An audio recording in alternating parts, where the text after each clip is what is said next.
Well, I'm Richard Starkey. I ride the DGR because it fit nicely in with my main sort of charity, which is prostate cancer.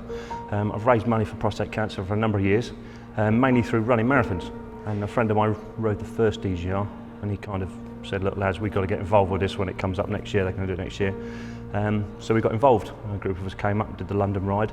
And it seemed the perfect way of combining motorbikes and raising money for one of my favourite charities. So yeah, over quite a number of years, a lot of friends and work colleagues have fallen foul, tested positive for prostate cancer, and I've seen the way that it affects your body, it affects your mind, and it affects those around you. And it was absolutely, it was heartbreaking. I've lost, in the early days, I lost an awful lot of friends, and I'm pleased to say that as people are becoming more aware of it, early diagnosis through PSA testing, things like that, are really pushing forward. And as much, well, as recent as 5-6 weeks ago, a friend of mine was diagnosed.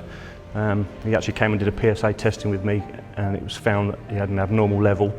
They did some investigation, and I'm pleased to say that after various tests and a biopsy, that it's come back negative. He's still been dragged through the grinder, obviously, because of the system behind it. And a couple of other friends went all the way and had operations, and they've come clean, and that was only in the last year. So it's 3 friends that continue to drive me on, because you realise that unless people talk about it, you just naturally assume that these things have gone away.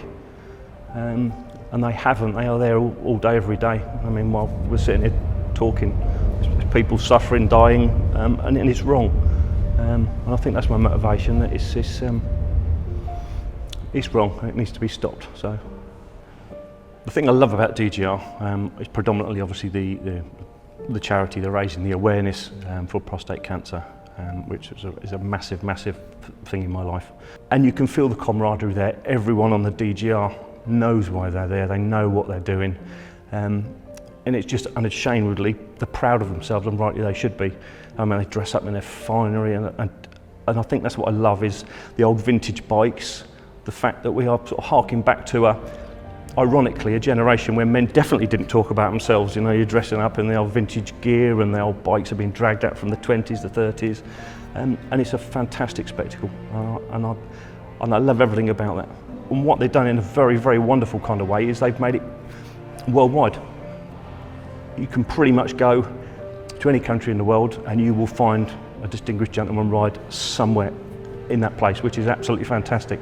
And to be submerged in the bikes, the noise, the smell, the cross-section of society is unbelievable. And it makes you feel very special.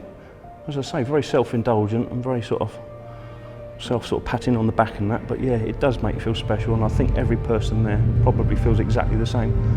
You do feel special because the way you're dressed, the way your bikes are, and what you're doing something wonderful.